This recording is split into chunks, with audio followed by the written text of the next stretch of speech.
So an important thing that this tool or what we'll be learning today will be teaching us will be how to navigate our stay as newcomers, what we are supposed to learn. And there is no better person to handle this than John himself because John has been through it all, like from when he started as a very um, fresh newcomer to where he is now. And I won't tell his story, but I will just ease us into it to let us know the capacity of the person that is coming to speak to us today. So, John has seen it all. If there is anybody that can advise a newcomer, even me that is setting up this event, I am to an extent a newcomer myself, and I know that there is a lot I will learn from John, literally, and then more like in the terms of what we are coming here to talk about. John is not going to mince words. If you are somebody that is new to Canada and you are trying to plot your movement into a professional career, wherever you are from, it doesn't matter. He has the gist, like he will really, really guide you and tell you what to do. And it is part of our mandate as SOCIA to bring these kind of conversations to you. SOCIA is Society for Community Empowerment and Advocacy. It is our wish that people who, wherever they come from, wherever they are, will be able to key into what SOCIA is doing in the form of spreading awareness and support what we're doing.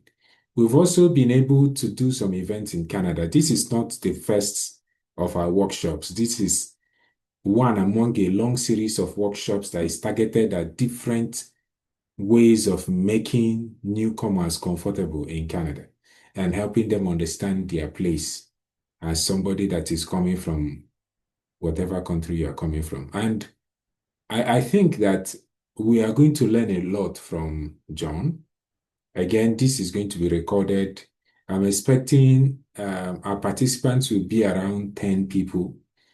Usually, we get more views when we place the thing on our conversations on YouTube. But yeah, I know that the lessons we are going to learn today is going to be a lot for us. And if you have any questions, please drop them in the chat. Drop them in the chat, drop them in the chat. If you have any questions, drop them in the chat. If you also want to ask the questions after he's done, please do so. My name is Sopuruchi Christian. I lead the Society for Community Empowerment and Advocacy. And I'll be inviting John to start his talk. Hello, John. Um, Yeah, good evening, everyone. For French speakers, I can only say bonjour and a few other words. So permit me to, I don't know if you have any French speaker, but otherwise, I'm going to ask you to please permit me to just go on in English in the best way I can and yeah, proceed to I mean to just share my experience. I am not going to be making it so formal. I just want to discuss my experience with people this evening. I would also like to thank the organizers of this program. Uh, it's like a seed that you're actually sowing. One word can turn people's lives around. One word can change a lot of things. Um, I remember a few years ago, I was talking to a Nigerian woman who had been here during their graduate studies. Their husband wasn't willing to come, and I remember we had just finished a service that morning, and they were very frustrated.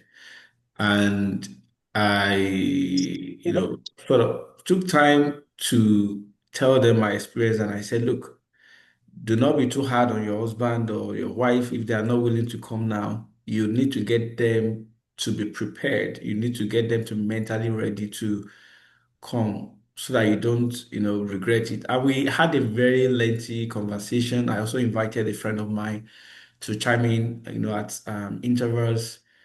And then I was very grateful to God and, yeah, for how everything happened. A few weeks or months later, this same person was so beaming with smiles, excitement, and happiness. I said, you know what? I got back home that day and I explained everything to my husband. And for the first time, I felt like he was getting on the same page with me on this whole issue. And he was really desirous of coming to join me here. It's good that we're having this kind of conversation. Um, One thing is that I like as a person is I like that, I share my experience so that people can learn from it. I've also learned from a lot of people, and I've made it a point of duty to let people know what I've gone through, what I'm going through, and what I still expect to go through. Yeah. So without wasting much of our time, I want to appreciate once again the organizers, Mr. Lawyer Soprochi, and the team. Where do I start from? I came into Canada, yeah, 2021. I was one of those who came here reluctantly because I felt like I was doing well. Yeah, just felt like, I had other privilege of, traveling to other places to go for short studies, and then I would return to Nigeria, my country of origin. I was working on the bench. I was a magistrate and a senior magistrate and a district court judge. And I felt, yeah, I don't think I want to come here or go anywhere and start all over. So that was a very serious challenge for me. Um, so at that time, I was also going for a graduate study in Asia, in South Korea, and then my wife was coming here. Yeah, she wanted to come in. She was to come in 2020. Yeah, so it became a very serious issue. I'm like, no, I don't think I want to come here. Like, what am I going to do? And then I had friends here already, and I still do have them. I have spoken. Another thing I've found is a lot of us don't also make a lot of preparations before coming into or going to another country. I had friends that I called, and let me tell you a story. I remember that I spoke to a mentor, very elderly person who is both a spiritual and a professional mentor. I spoke to her about coming to Canada, and so she told me a story of a young couple she knew who came to Canada many, many years ago. The husband was doing very well, and the wife, of course, came here as a professional. So the wife quickly got a job, doing fantastically well, earning a lot of money, but then they were stuck. The husband didn't get very good job. He didn't get a desired job. He didn't also get what he considered as a meaningful job. So the tug of war started. The husband would ask for money. And a man's ego can be easily deflated when you're not able to provide for a family, and then you have to rely on your partner. I mean, different stroke for different folks, right? So maybe that's not the standard, but this guy wasn't feeling so cool about it, and it began to spiral into different things. They were fighting. The guy was having substance. He began indulging in substance addiction, and the unfortunate part of the story is that the guy eventually committed suicide. I don't know whether, when she told me, I don't know whether she did me any good or whether it was nice that she told me or whether she actually complicated issues. So now I had a first-hand experience of someone else who also came from Nigeria, a couple. I never forgot that story. And a part of me, which, I mean, we are all humans, kept thinking, hey, I hope I'm not going to end like this person. So it became a very serious issue. I felt like, do you want to go? Okay, you can go with the kids, go with the two boys. But for me, yeah, I also want to go study. Then I went to South Korea. And then so I said, okay, I was going to fly from South Korea to this place. And I got in here. So I felt like, okay, I had not resigned. I had gone on leave. I had not resigned my job. Again, if you're from Nigeria, you know how those positions can be so important, not only to your immediate and your extended family, but even to your community. It's like you represent your entire community. So um, I didn't want to disappoint my community members. I didn't want to tell them I was no longer doing the job. It was going to be a very tough call for me. So it became a very serious issue. So I struck a deal with my wife. Okay, I was going to come here and look at things for 2 weeks. I came in December of that year, 2021, 21st. It was also funny because I was flying from Korea. I left in the afternoon of Korea. I got here in the afternoon of Canada, like the same day. But because of time, they are, I think, 16 hours ahead of Canada. So it was very funny. Left in the afternoon of 21st in Korea, got into Canada in the afternoon of the same 21st. So yeah, I was there, and when I saw the way, she was struggling with the kids, she was studying as well, taking, I felt like, wow, what am I going to do? I don't want to stay here. But here is this woman who is having to do all of this by herself. So it was also during COVID, there was a lot of lockdown. Felt, what should I do? So I said, okay, you know what? After 2 weeks, I'm going to go back to Nigeria and then tidy up things, maybe resign my job. I had also spoken to people. I am also a lawyer. I'm not in the sciences where you can easily get something doing. Law requires you, it's like you having to start, not everything entirely, but substantially a lot of things you have to start. So I was really very, very, I was in a dilemma, like, how do I start from here? Like, where do I go? So I went home. I had one of my most difficult conversations in my life. I had to speak to my uncle, who was the High Court judge, who, of course, I said from my uncle from the same community. We were part of those who were like the pride of the community. This is a senior magistrate. He's a judge from our small community. How do I tell this man I want to leave, like I'm not doing again? I didn't even have any certainty here. Like one thing I was sure I was not going to start working as a lawyer in the next, as at that time in the next 1 year, or maybe forever, as long as it takes me to pass the exams, or two. So if I don't work as a lawyer, I can't also start working as a judge, which was my experience back home. So what do I do? I also, it was it was a reality that, stared me in the face. So I had to come to terms with those realities. Um, so I went up, told him, sorry, I have to go stay with my family. He was so disappointed. But one thing is this, I had also prayed because I just felt like, I don't know, how do I want to disappoint the entire community. So I just went to him and told him, I was like, okay, well, if it's for your family, all well and good. And not quite long after that, I think after a week, like, I came back here and then boom, I started facing it. What do I do? My wife was very supportive. She's always been supportive. She started giving me different money from the study loans or study stipends she was getting. I remember the first thing I did was, okay, what was trending? It was not so long after George Floyd died, so there was a lot of EDI things going on. Okay, I'm a lawyer, I've done human rights, I've worked as a magistrate and a district court judge. Maybe EDI is more or less like human rights, right of minorities. Let me, put myself here. So I had to go do training. My wife paid for the training, $500. Quickly became an EDI consultant.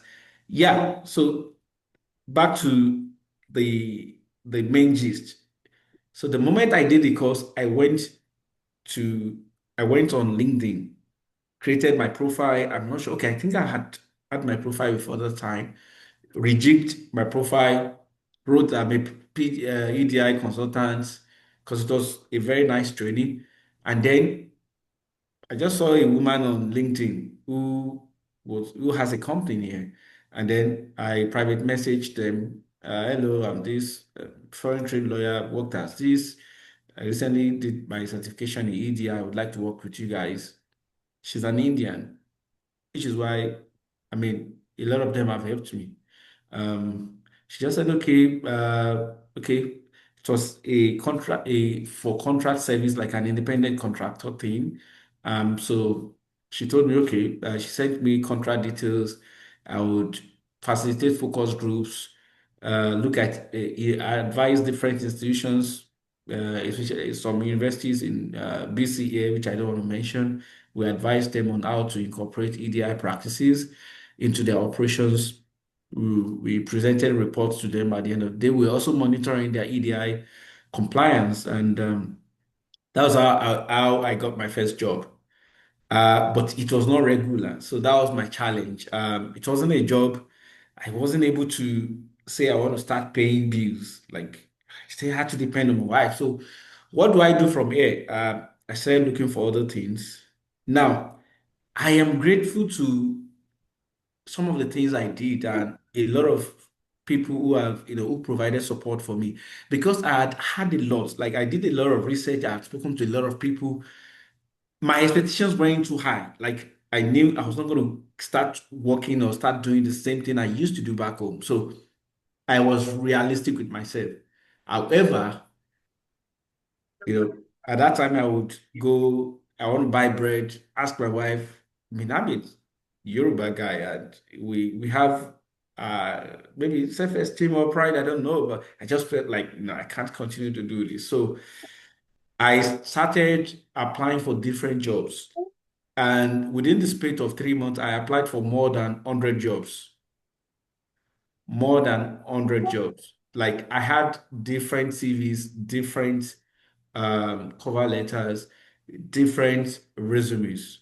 I had to, I will speak to people. I kept speaking to different people. I'll speak to people. Somebody will say, remove the fact that you're a lawyer. You're not going to get this kind of job as a lawyer. I'll remove it. Remove the fact that you have, as at that time, I had two masters. Remove the fact that you have two masters. Put one, I'll remove it. Do another CV. Put masters there. Put two, I'll put them. Don't just put bachelor's degree. I'll put them. So I started applying for, I became all things to all men, like one of the popular books, said. I was applying for different jobs. I just wanted to, one, leave the house. I'm a very nomadic person. I like speaking to people, going to different places. So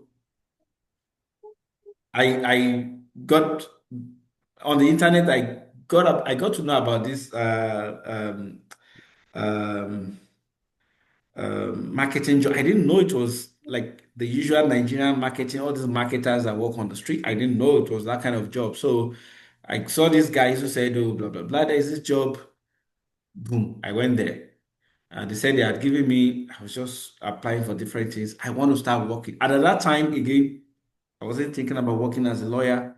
I just wanted to work to pay the bills and start thinking of how I can also begin to fit into the society. So I went for the job. When I got there, I realized that, oh, it's this kind of job that you stop people. I don't know how many of us have had the experience where, especially when you go to downtown, people stop you and say, can I have a seconds or can I have some seconds of time or can you give me some minutes? We are this also people, we are raising money for this society. Do you want to donate? Do you want to start donating every month or every day? I did that for one day, but just in the afternoon. So I've done a lot of jobs that right there in the morning, I already knew I was not coming back the following day. But one thing I always made sure I did was there was never a job that I went for that I didn't spend at least one day. But for that kind of job, I knew that I wasn't going to come back the following day. So in the afternoon, I saw this black guy, just walked up to him. Hello. Oh, I wanted to start doing the pitch thing, wanted to pitch the idea to him. He just said, "Oh, you're speaking like a Nigerian." I'm like, "Yeah, I'm Nigerian." I was like, "Okay, where do you work?" Like, I don't have any job. This is like, yeah, my first job. I just came out today. I was like, "Okay, I work in the store." one of the big stores. I don't want to mention name. Um, he used to work as the head of the abattoir section, where the cut meat. Yeah, he used to work there. Quite popular and very respected in that organization. So he said, "I'm going to talk to them." Um, okay, let me have your number. I gave him my number, and then he said, "Okay, bring your CV." I'm like, "Okay." So I told them. So again, Canada is an amazing country. It will make you remember everything you've done. I was telling someone recently, I said, you know, sometimes back home you served as head boy, you served as class monitor, those things don't matter, right? You feel like it's just a normal thing. When you're applying for admissions here, when you put those things help those who are deciding on your application know that, oh, you've demonstrated some leadership abilities, or you've done this in the past. So those things, you begin to bring them to the fore when you're in a society like this. So I just told him, yeah, I used to have, again, beside being a judge, I used to have a livestock, Which is yeah, livestock business. I was slaughtering animals. I used to do a lot of livestock. Like I was a proper livestock person. I like livestock. I used to raise them, cut them, distribute them to hotels, restaurants, families, and I was making a lot of money, which was my side also. Of course, we're allowed to do agriculture as cookie cookie. um so No, stand up from there. Come and sit it. so I was doing that, and that was going on. So when the man told me, "What can you do?" I told him, "Yeah, I've done animals." And he was like, "Okay, you'll be good for our livestock, our abattoir session. No, daily. So they call it daily. You'll be good for our daily session." So I went there, and God bless. I mean, I feel like mentioning names, but God bless him. That was how I got to work in that store, one of the popular stores in Lower Mainland. I think it's everywhere in BC and even Canada. And I was doing the job. What were we doing? I was at the daily session where those who attend to when you want to buy all these things. Yeah, I think pig is called like different meat. You slice it for them. You wear apron. You go to the kitchen, wash the dishes. I was doing all of this, and again, which is what I said. Canada is an amazing country. Like I also used to be a caterer. Catering was just a personal hobby for me. Like I like cooking. So I did catering when I finished secondary school. So Canada just made me start bringing back everything I'd done in the past. And I just sort of paused my career aspiration. I just wanted to foot the bills, get something going, get busy because an idle mind they say is the devil's workshop. So I wanted to get busy mentally. So the man that helped me he spoke to the people at the place. They gave me a job. I was doing it. I remember on one of those days, somebody came in, saw me. I was like, "You're doing very well." Give me $20 cash. Like I'm giving. I was like, "Wow, that's amazing." I would do the like stay to sometimes go into the code room to go and clean the place. It was an amazing experience. I met a lady there from Southeast Asia who had a PhD. That's Canada for you. Had a PhD. The husband too, well educated. They had just come in. She was looking for a job. She also got a job there. We're all in the kitchen doing different things, doing it with dignity, with pride. Like this is what we have to do. We're doing it. And again, I felt so. I also remembered that I used to be a church guy, and I used to be a member of the regular marshal, no, special marshal of the road safety, those who do voluntary FRSC services on weekends. And I also used to be a member of the church security committee. So I also felt like, okay, so traffic control. I thought in my mind that traffic control was like the kind of job we did in church, like controlling traffic. That was all I thought. Then I spoke to, again, here's the thing. I also spoke to a member of the Nigerian community, an elderly person. I was close to getting a job. I also wanted to do security job. I wanted to do it. Like they had provided assistance. I had even applied. A company was ready to sponsor me for training. And so I had that option there. And then I thought about this traffic thing. I thought in my mind that, oh, we're just going to be controlling traffic like road safety. I didn't know that it was a construction related traffic job that is clearly different. Then it's just now that people are, struggling to get traffic job, like traffic control job. It was easy peasy. I applied to that company. They called me, I think the following day or two. They trained me, and by the second day of the training, they already gave me a job. They told me where I was going to be working. So now, let me say the negative part. We are all humans. As that by June of that year, um, because some of these sometimes you also go to the work site or workstation, and it can be very depressing. Like you were a doctor, you were a lawyer, you were an engineer, and then like I've met people who are driving Uber, I've met people who are doing different things. I almost ran into depression. I need to say that I almost went into depression. And then as I was doing that, I remember I applied to, I'd trained at a school at a university in Lausanne, Switzerland. So they were going to be having that same training and they needed people to come work for them. I applied there and I was given a job, a temporary job there, like a part-time job for like a term job.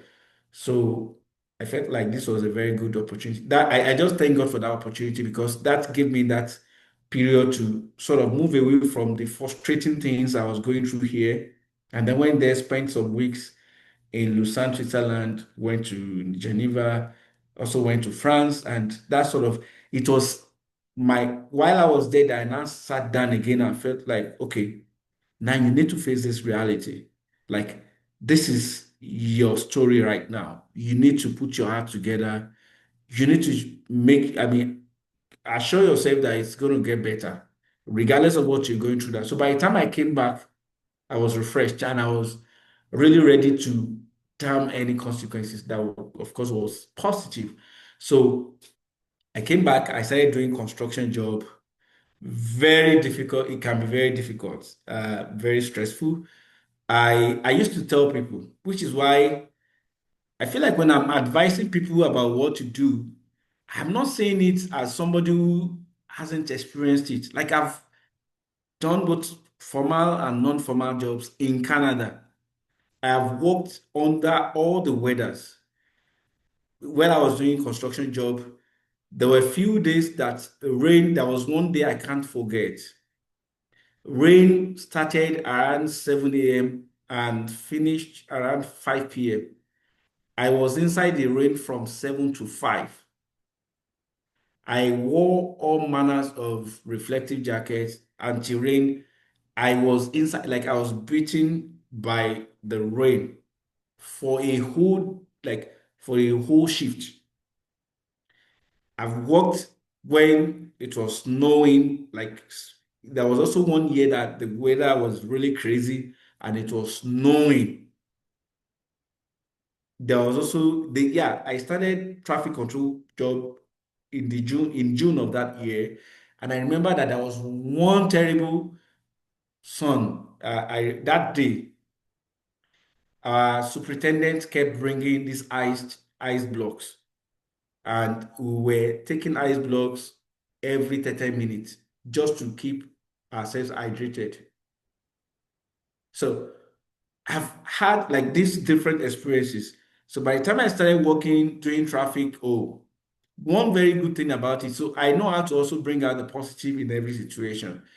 I was going to all the communities in Lower Mainland, Fraser Valley, going to different places. I wasn't mobile, so I was always hopping on public transport. Boom, I'm there. I come back in the evening sometimes, come back at night. That was also one of the best periods of my life because by nature, I'm very inquisitive. I met a lot of people. I would ask questions about construction, ask questions about business ideas. And of course, it can be very frustrating too. There is this general perception that when you see every black person, oh, they came here illegally, oh, they all came here, I don't want to use different names, but there were times, I mean, you get insulted. Sometimes people talk to you and they just probably, and like I said, there were those moments that you feel like, wow, wow, wow. One day I remember that, I'd worked as a senior magistrate. I was like district court judge. I had a police orderly, I had somebody, I had assistants. And I looked at myself, I was like, wow, I'm on the road controlling traffic. Sometimes some bad road users would even almost knock you down, like, leave the road, like use all sort of swear words against you. I almost started crying as a man, like, wow, wow. But again, as one of the books said, you just have to encourage yourself. So I kept encouraging myself, like, it can always get better. And while I was doing all these non-formal jobs, like, I also kept applying for formal jobs. I would apply. I remember this very funny story. Um, I can't remember a movie that I watched. Okay, so yeah. So the previous week, let me tell you one very funny thing. The previous week I used to watch, like, in the night. I don't watch movies. I don't have that patience, but I watch all these short skits and comedies. So that night I was watching a comedy about a guy and a lady who were in the car, and then somebody was there in Lagos. One lady she had just come out from a night shift, like from an industrial company, and she wanted to go for another job. And then right there, she dressed, right? She dressed and changed. She didn't know that people were in the car. So when she had finished dressing, of course, not the sensitive part, when she had finished just dressing, then those guys, just sort of knocked on they opened the car door, and she felt so embarrassed, and they were like, no, we understand the situation. I didn't know I was going to have similar experience. So I applied for a job. I had traffic control job. I had just within 30 minutes or thereabout to go for the interview. Before leaving the house, I'd already packed my suit. And very, very funny, I was close to the office, one very nice organizational office, like NGO office in Burnaby. And then I saw that there was nowhere. I didn't find any public washroom. I didn't find any place to dress. And then I remember the story of this lady, and I saw a house where they were doing construction. They had parked big vehicles outside, and I just went beside the vehicle on the road and changed and put on my suit, removed all my boots, construction boots, construction jacket, put on my suit, and I went there. I don't know whoever took video, whoever did, I just didn't care. I just felt like have to go for this job. So because I just felt like I needed just one point, like one job, because people always ask you for Canadian experience. Sometimes they expect you to manufacture it from somewhere. I don't know, but I also kept applying for, like, my so-called proper jobs. So that I can never forget that experience. And I went there for the interview. They didn't know where I was coming from. I got there right on time, interviewed them. Unfortunately, the job, they said I was overqualified. But I can never forget that experience. I dressed on the road, put on my suit on the road, and I just didn't care. I just wanted to go for the job interview. And so, how did I start my proper office job? I applied for a beneath job at the courthouse. At first, they didn't call me. Then the other time, I was on duty as a traffic control person when the supervisor called me and said, we read your CV. We saw that you've been a judge in Africa. We're just concerned. Like, we don't think you want to take this job. It's too belittling. I'm like, no, I want it. I just want to take it. And they were like, okay, okay, this is tough for us. We don't think it's nice. I'm like, no, I just want to get the experience. I understand the fact that I've just come from a different climb, and I value the experience. They were like, okay, okay. They were like, they would get back to me. So I got a job. So another thing, I was shortlisted for interview. I was to be going to Abbotsford from Vancouver. It was also a period when the transport workers were on strike. I wasn't mobile. So what was I going to do? I just told them, okay, I'm going to relocate. And they were like, okay, we'll get you the job. Unfortunately, by the time I started the job, the transporters were on strike. Then I would wake up at 4 a.m., leave the house, get to Abbotsford Courthouse at 7:30 or thereabouts. I'll sleep on the couch till 8:30, start working. By 4, when everybody is going to their houses, some of them live very close to courthouse. I'm on my way back to Vancouver. I'll leave the courthouse at 4:30, get to the house here in Vancouver at 8:39. Then I did that on the third week. We got talking. My other colleagues, Canadians, came to me and said, John, we heard you're coming from Vancouver. Like, is that possible? That's crazy. I'm like, yeah, I'm coming from Vancouver. Like, what?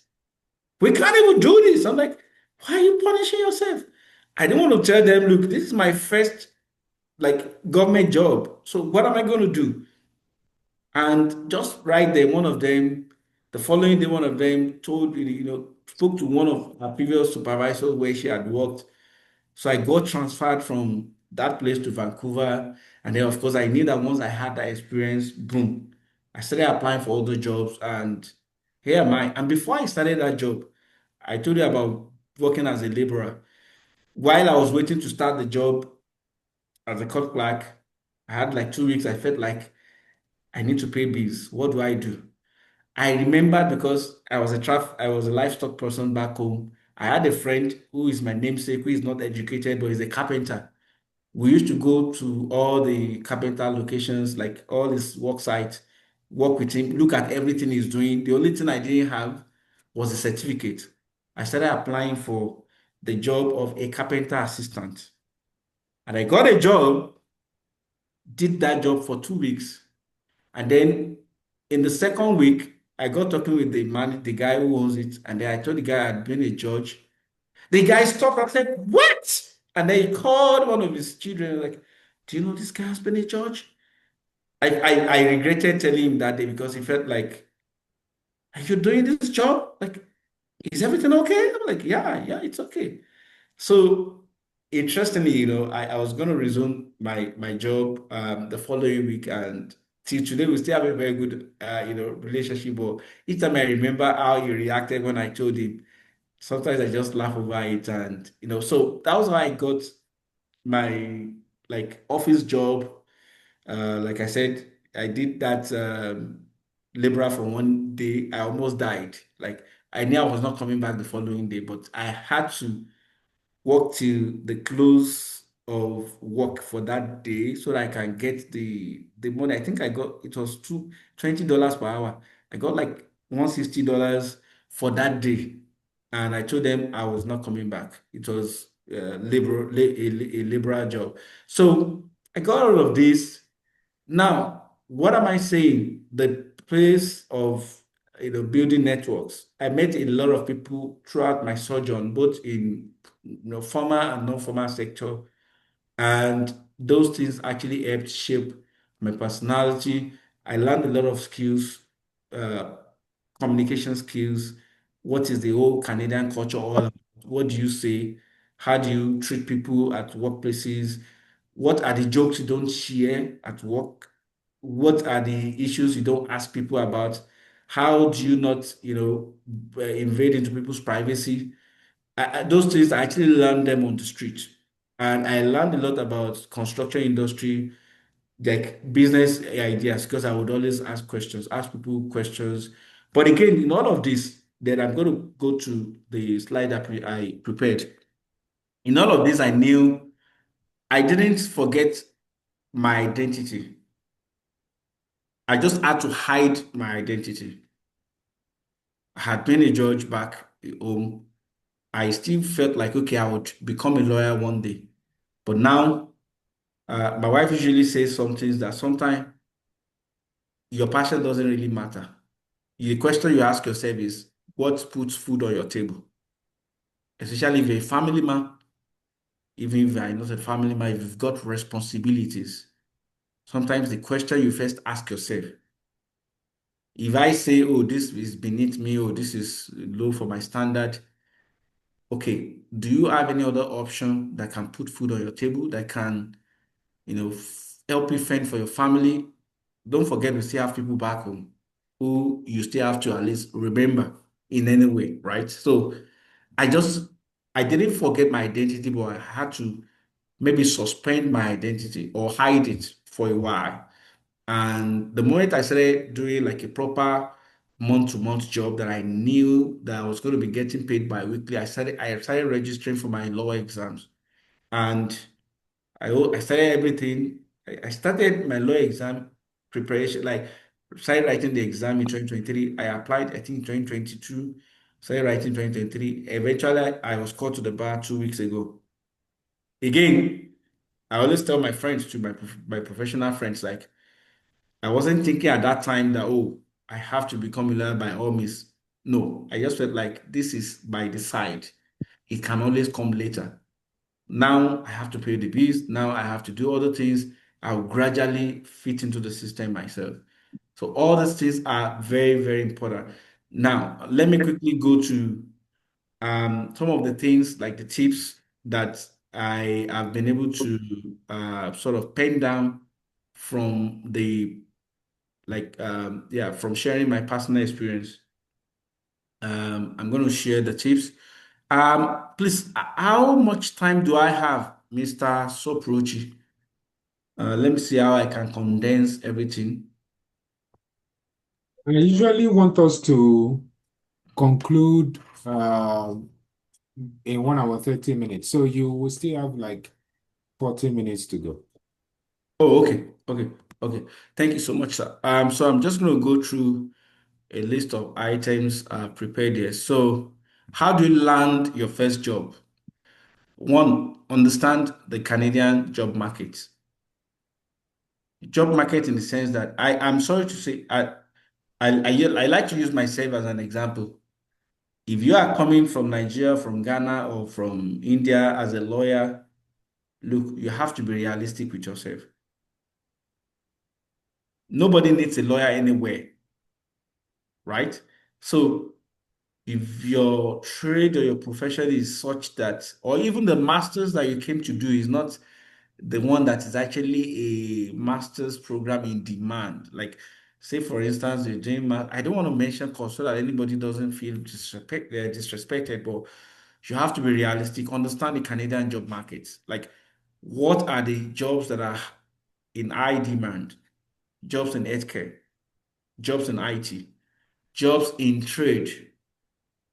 Look, I was telling someone last week, if they decide to restrict the issuance of PRs to 50,000 people, you can be sure trades will always be there. Carpentry, plumbing, electrician, HVAC, glass fitting, they would always be there. Laborer, um, there's this other job. Even if you learn, like, especially if you can do, the moment you start doing apprenticeship for any of those identified trades, boom, you can never use it to apply for PR. Those ones will never go away. Now, look for Canadian experience friendly employers who welcome newcomers. There are some people. I learned last week or 2 weeks ago, no, 2 days ago, that Ontario, effective January 1, they are now banning the requirement of Canadian experience, that employers should no longer ask for Canadian experience. Because how do you ask somebody who has just come into your country with for Canadian experience? Like, how would they get it if they don't get an opportunity to work? So note that.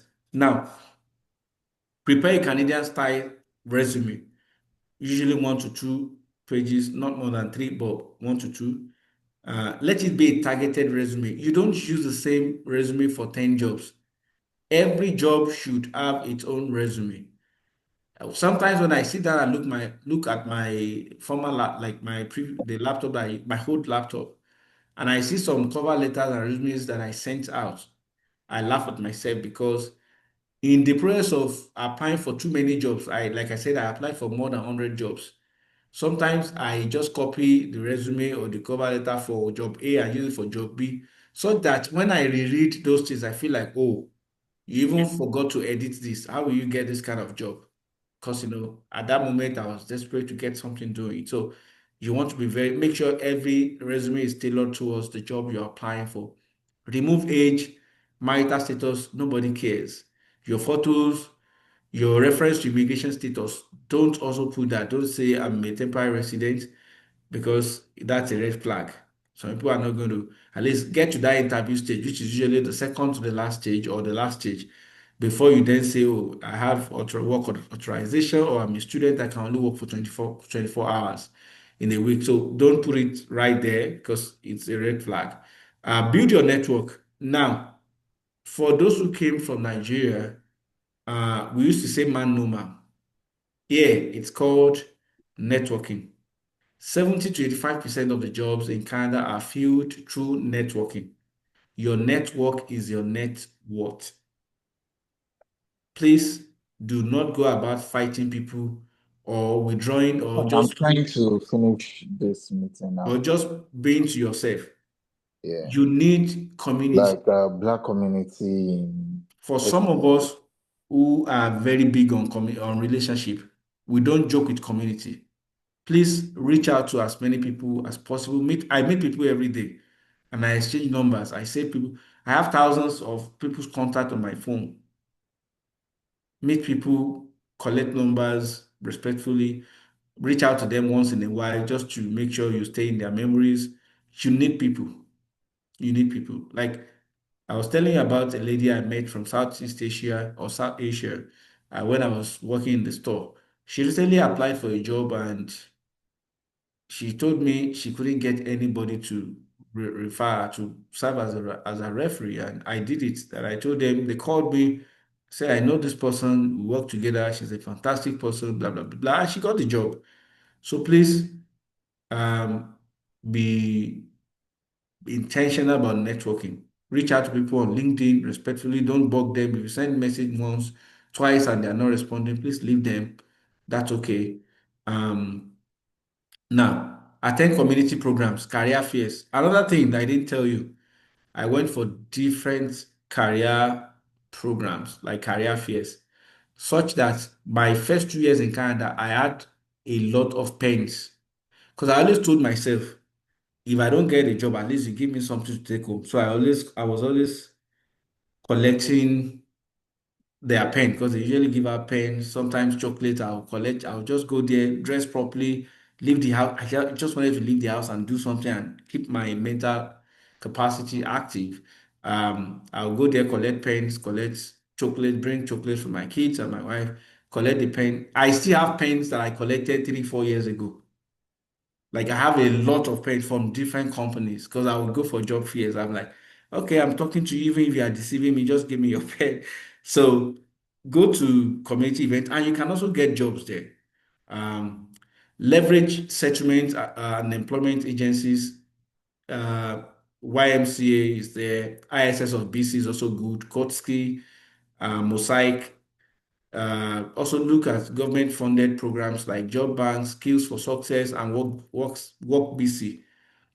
Of course, these organizations help with resume review. I've also done that. So that's another thing I used to do when I went for job fairs. I would ask them to help me review my CV and then provide feedback. And that actually helps because we can't also use the kind of CV we used to use back home. So you want to work on that.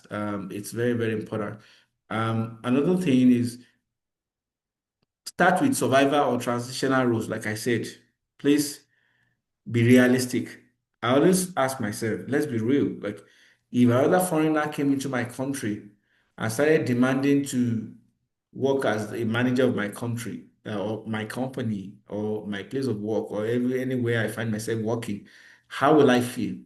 Now, that's not to say that there are no experts. There are people who are hired as experts, but sometimes be real. Like when people say you need to have experience, there is a culture.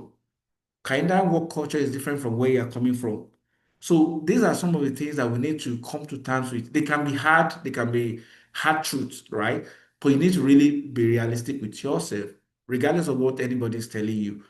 Um, so start with survival jobs. Many successful immigrants begin with things like customer service, um, people who help arrange things at grocery stores, like people who load in the night. Walmart is also there. Save on, Safeway, different Safeway, McDonald's, Tim Hortons, Starbucks, um, yeah, Shell working as a petrol attendant, security, Paladin is there, so many other security, warehouse logistics. They're always looking for people. Look, I always tell you, except if you have any special medical condition, you are not going to die. You're not going to die. Like, it's just a phase and it can only get better. Um, Now, this will help you gain candidate experience while you continue searching for your ideal job, which that was exactly what I did. Master the candidate job interview. The questions are usually behavioral. It's not like tell me how competent you are. No, they're going to ask a question like, okay, tell me a time that you worked with a fellow employee who disagreed with you. Or tell me a time you worked with a very challenging person. Or tell me when you had a difficult conversation with somebody. What they're asking you to do is, so the moment hear that kind of question, you have to use your STAR method. It's called STAR situation. Well, I remember when I used to work as a magistrate and a district court judge, had a staff who said they wanted to perform a particular religious obligation while I was working. And I recognized their rights and I allowed them to do it. And what I did was to, you know, adjourn the court or yeah, adjourn the court temporarily. And after that, I spoke to them that yeah, I understand you're supposed to do this, but next time maybe we can have a way to work around it so that the court doesn't get adjourned. Or I had an employee who maybe shouted at me. I was calm. I called them later and I had a discussion with them, and I said there are better ways to resolve issues. So the whole idea is they want to know what you can do based on what you have done in the past, which is why BC public service or usually BC and maybe Canada by extension, their questions are largely behavioral. So you may want to know that. Um, They've added another thing. So it used to be star, but they've added E to it. Star is STAR. Situation, like I said, I had a challenging discussion. A subordinate shouted at me.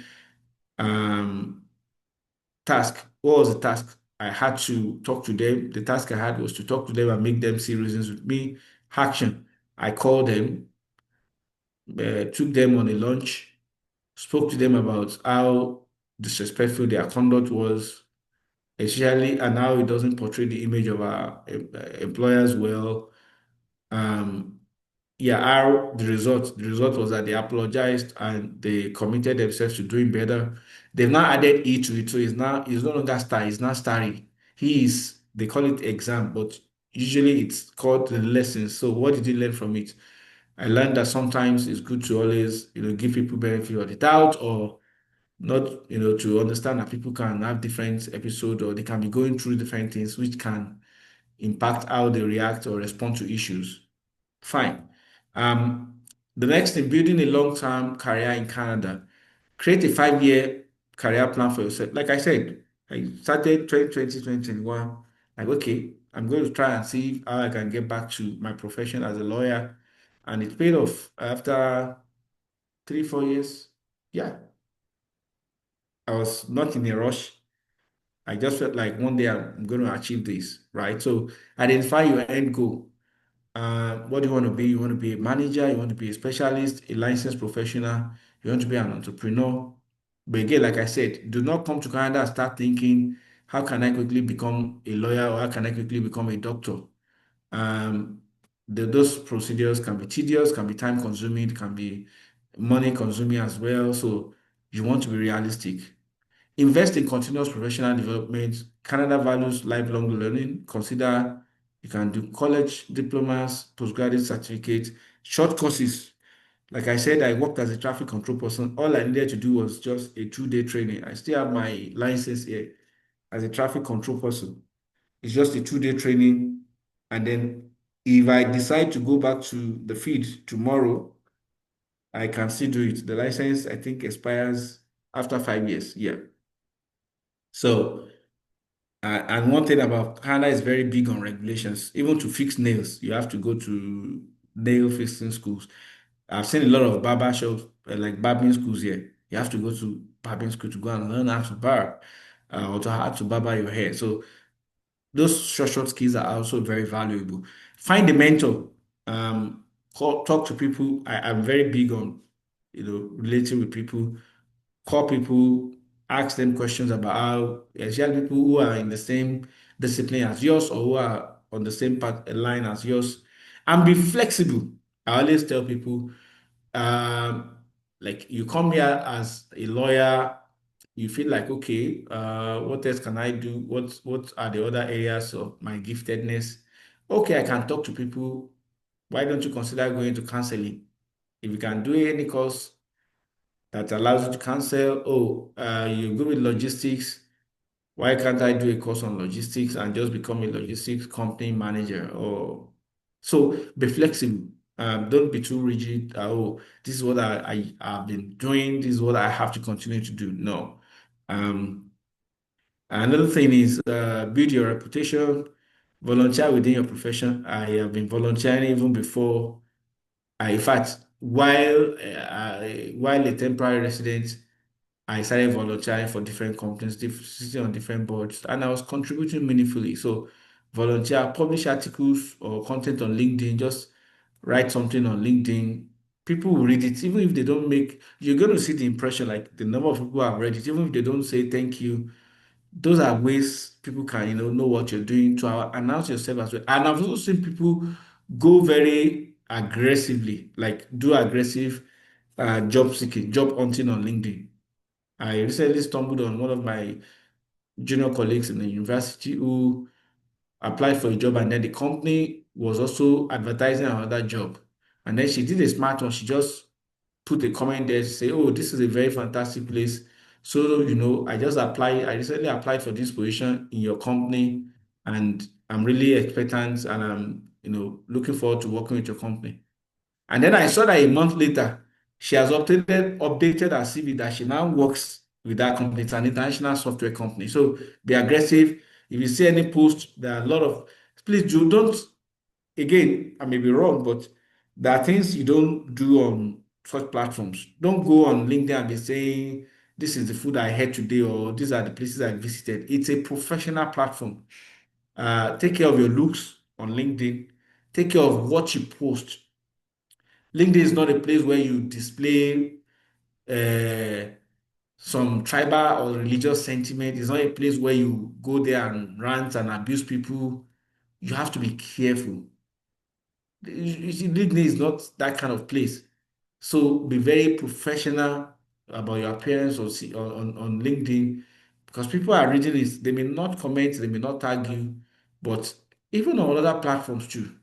Um, it's better not to post anything than to go there and post things that can put you in trouble later. So you may want to take note of that. Um, yeah, join professional associations related to your field. Anything that you feel is related to your field, please join it.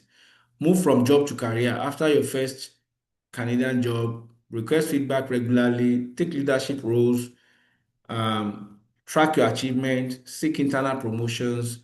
Of course, don't be afraid to choose to switch roles or industries. Like I said, stay adaptable. The economy changes quickly, so upskilling, networking, and being open to new opportunities keep you competitive long term. Now, let's talk about the third one. How do we keep tabs on our immigration status in Canada? One, know your immigration pathway, common categories, work permit, LMI is not so common anymore, open work permit, post-graduation work permit, know about the permanent residency pathways, express entry, provincial nominations, family sponsorship. Now, let me share a story. I recently traveled to Halifax, and I have a friend there who said they were working. The husband, came in here as on a work permit, open work permit. They work for an international company. And after 2 years, so the wife is my friend. She said they've been worried, about what they are going to do to get their PR. And she said she just sat down one day and felt like, okay, now that we're not getting our scores are so low, both of us because of our age, we're also not getting provincial nomination. How about we apply for Canadian Experience Program? After all, my husband has been working for 2 years. And then she said she just woke up one day and called the husband. Hello, this is what I'm thinking. And the husband said, no, no, this doesn't make sense. I don't think it's possible. She was like, okay, let's just try it. And she said, don't worry, I'll do it. And then she did it for the family. And interestingly, it was close to when they were going to do the normal, is it raffle? What do they call it? The pool. And just 2 weeks after she updated their profile and went and joined the CEC program, they got invitation. And she said the day she woke up and saw an email that they had been invited, they've gotten IT. She said it was very unbelievable for her. And her husband just kept apologizing that I'm sorry, I doubted you. She said she was now wondering that, oh, this thing we should have even applied when you had completed 1 year on this job. Imagine they waited for the whole year, for a whole year, living on uncertainties about what next for them, only for her to wake up one day to feel like, okay, how about we try this option? So stay very informed about different opportunities. I give another example. I've heard about somebody who was in the pool as a graduate, they had evaluated their certificate, and then they had that one of the trade sectors was an occupation in demand in a particular province. And this person who had been in the pool for 3 years and was not invited because of low score went and updated their CV to reflect their trade experience, which they actually do have experience in. And then the following week, they got invitation. And they were like, wow, I've been in this pool for 3 years. I just got this invitation like just right now. So be very, very, I mean, I read a lot of junks. I read a lot about trends. There are also some guys I can follow on no, not TikTok, Twitter. Some guys are doing amazing. They can give you everything that is. I don't know. They even tell. I don't. There's a way people know information that will be like if there's going to be a press conference at 10 a.m. tomorrow, they can tell you this is somebody's coming to have a press conference tomorrow, and this is what they're going to say. So be very informed. I also joined different platforms. You will actually think I did it. Recently, I joined another group on Facebook for people seeking or applying for post-graduation work permit. I don't need it, but I just joined those platforms just to get information about what is going on, what difficulties people are having. Uh, okay, I give an instance. I have a friend who has been waiting. They are waiting for security clearance. Like they are close to getting their PR, and then I also joined a group on Facebook where I read a lot. I have heard about how RSS sometimes profile some people, especially that are related to a particular community, blah, blah, blah. I don't know whether that is true. But based on the information I had gotten from that group, when the person told me, oh, we've talked, we've not heard back from them, we've called our MP, we've called our MLA to write to them, blah, blah, blah. Based on my experience of what I had seen on that platform, I just asked the person, did you do this? The person said, yes. I said, this is why your testing is being delayed.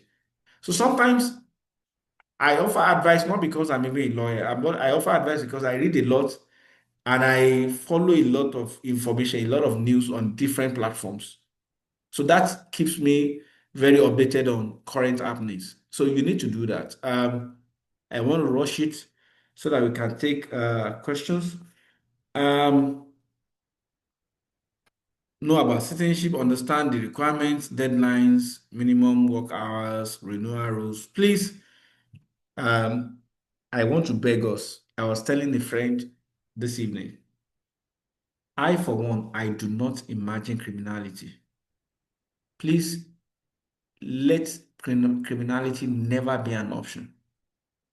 Anything illegal, please, you want to stay out of it. It's a bad thing to be at the mercy of the system or to be at the mercy of anyone. Please do not imagine criminality. There are other ways one can go about things.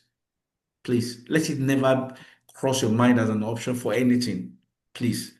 Keep a calendar for your work permit expiry. Study. Again, I recently heard about somebody who made a very big mistake.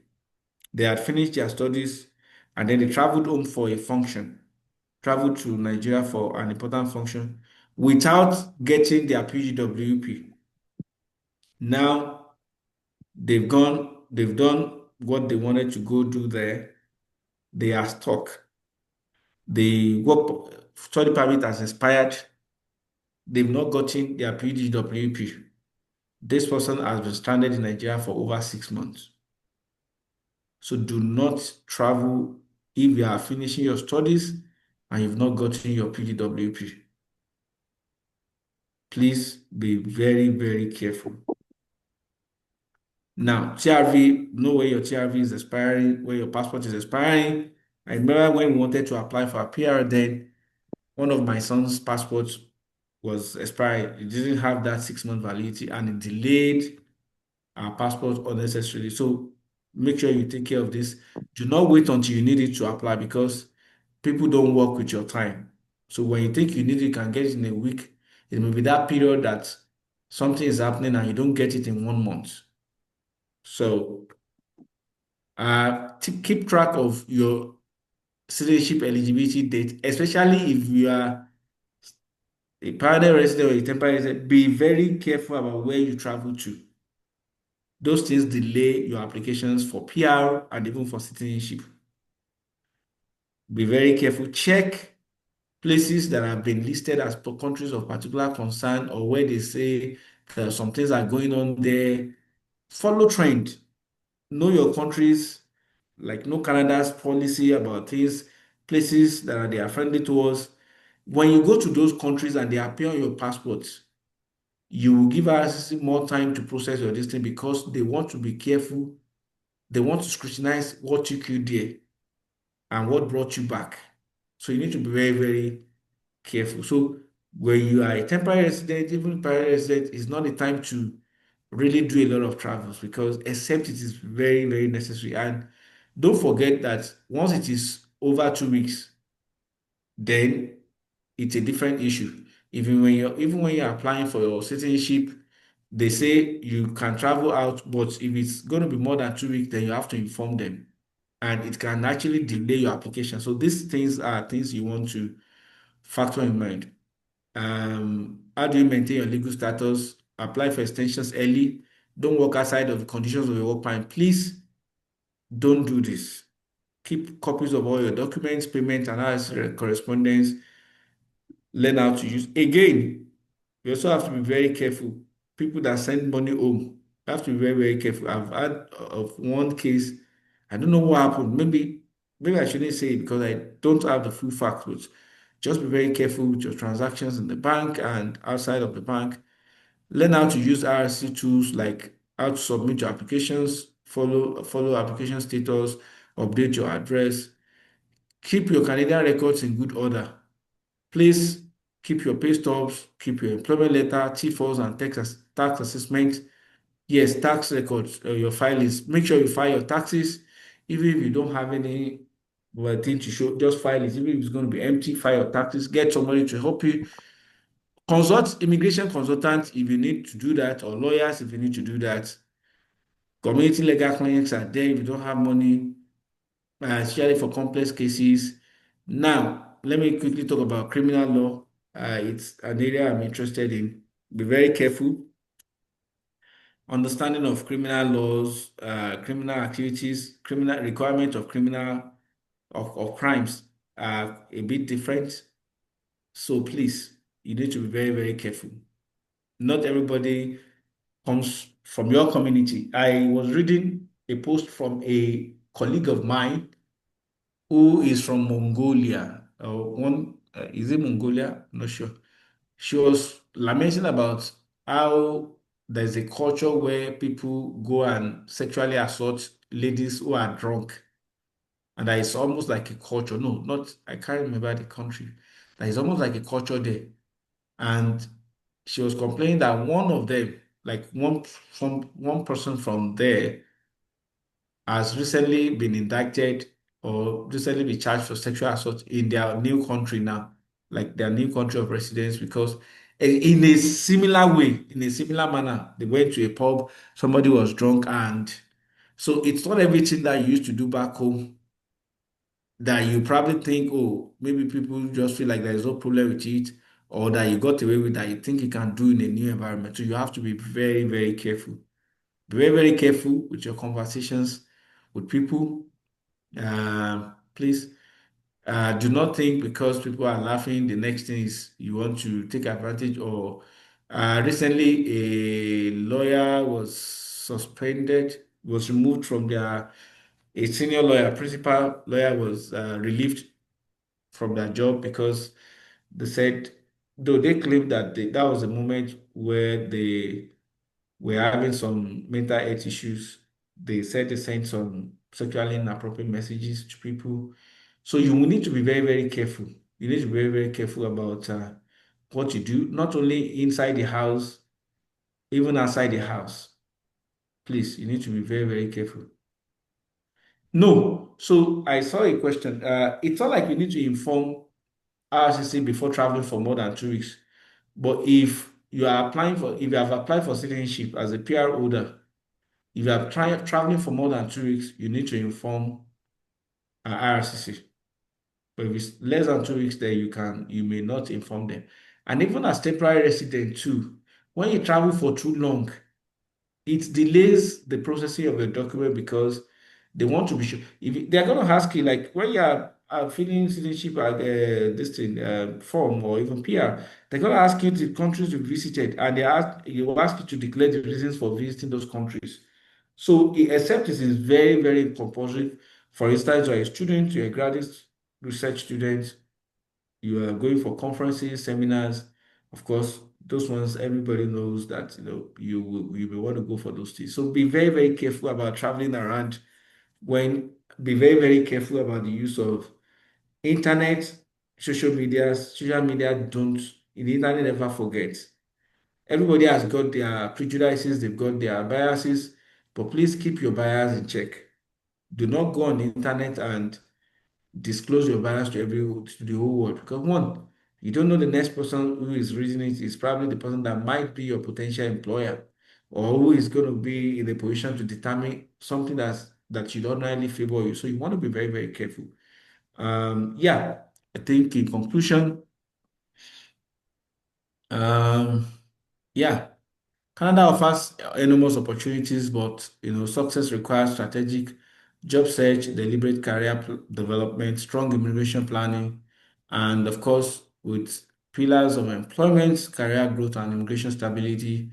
Of course, newcomers can always build fulfilling and secure lives in Canada. Thank you so, so very much.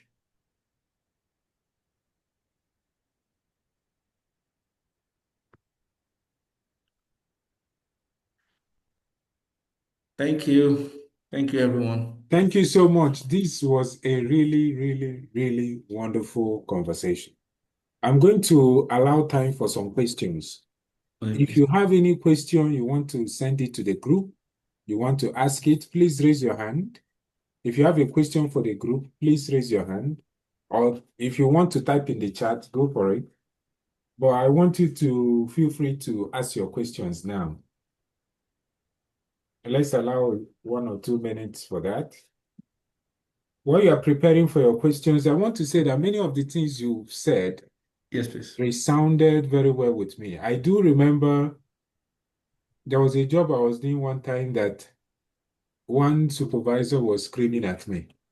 Mm, That mm. day I cried.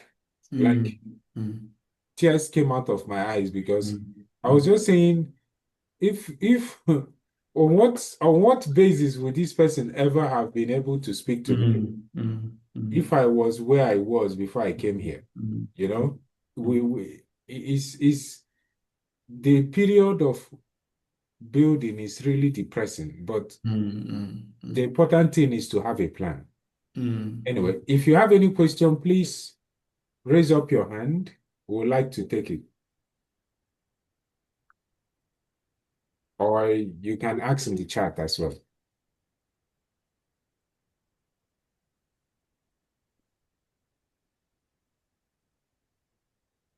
If you have any reaction, anything to add to the conversation, we'll be glad to have it.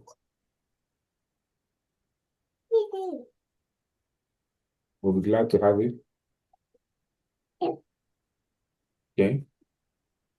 There are a number of things we've talked about and we've tried to work on today, which is coming from looking for job, rectifying your immigration status, to being able to build yourself up as a person that is in a new country, knowing fully well what all of this would require.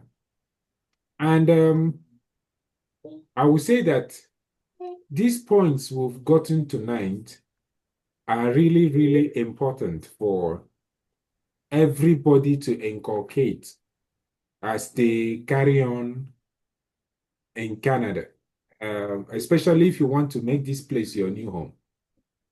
Uh, I have learned a lot from what you've mentioned, and I'm going to say that if anybody has any question, I really appreciate that, and I would like to hear you. Let's just give 1 minute for questions to pop in.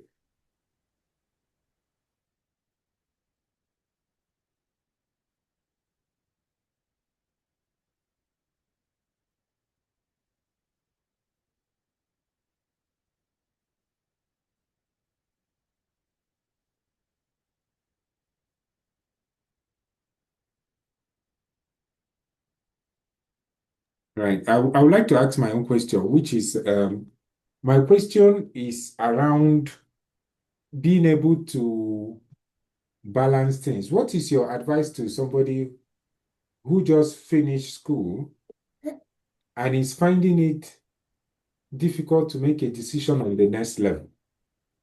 Like I have a number of friends who have finished school, but they are finding it difficult to figure out what to do next. Maybe go for another degree, apply for PGWP, get into the pool for PR. What is a practical advice somebody can use to build themselves, especially if somebody graduated from a profession that is not professional and graduated from a course that is not a professional program? Thank you very much. That's a very tough one. That's a very tough one. Uh, okay, somebody is also asking, for those who don't have professional degree, how do you move on after getting a survival job to avoid getting stuck? Okay, so for those who don't, okay, let me respond to Mr. Soap's question first. For those who are stuck, the first question I would really think they should ask themselves is what can get them their PR? Because PR is very, very important. It can put one in that state of uncertainty. So you want to be very sure that that is covered, like that is taken care of. So look at the different job skills, different requirements. What do you need to get what you want? Be very open. The truth is, trades are always there. Apart from trade, is it? I've seen a lot of people, even people who did accounting, go do healthcare assistant, providing health care services can also help, care aid, mental health and addiction support worker, anything that can. And I've seen people also develop passion for other things. I concluded a class yesterday at UBC, and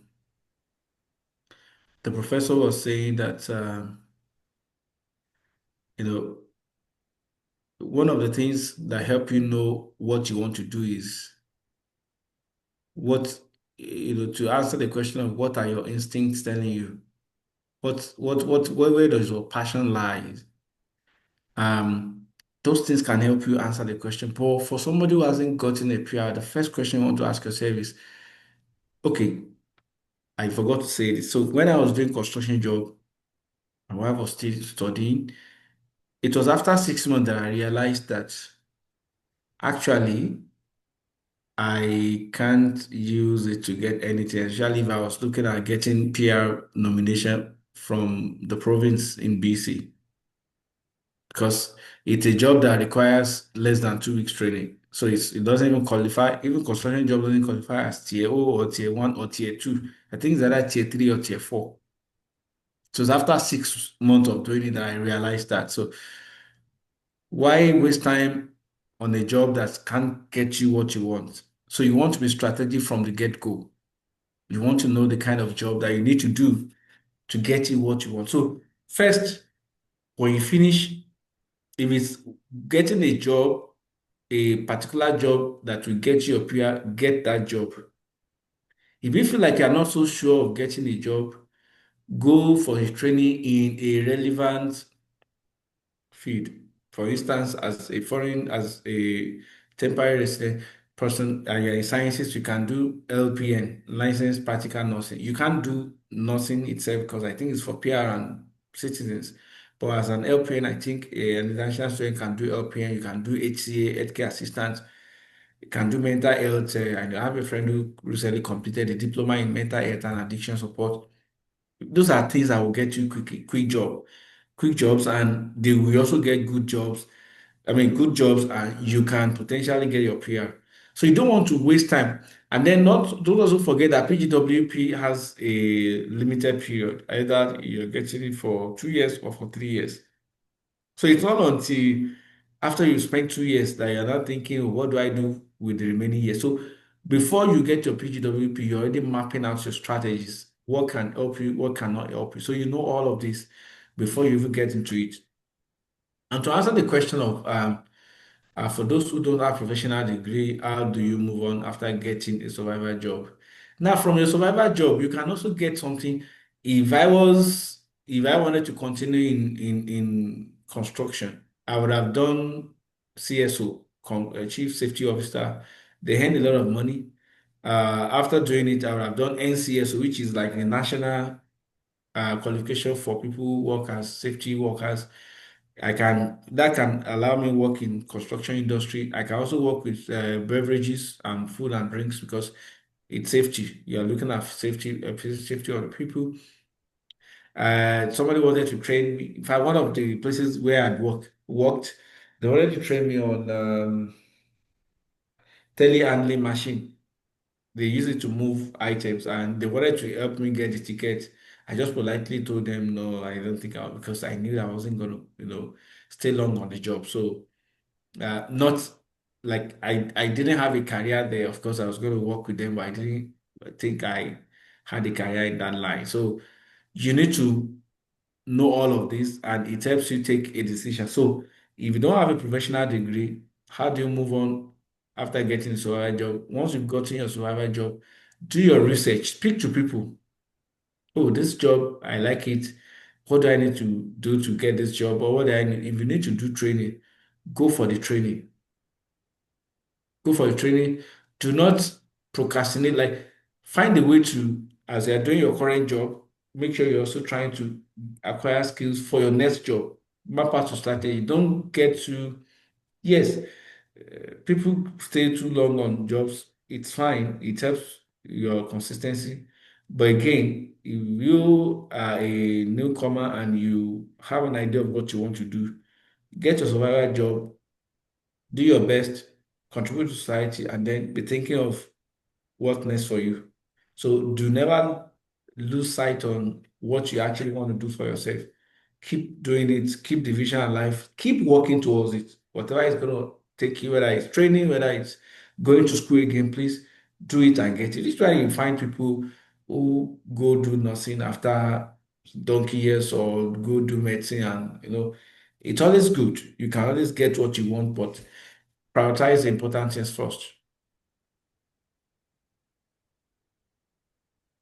Yes, I hope that answers Yeah. my question. Thank you so much. And on that note, we are going to be wrapping it up, everyone.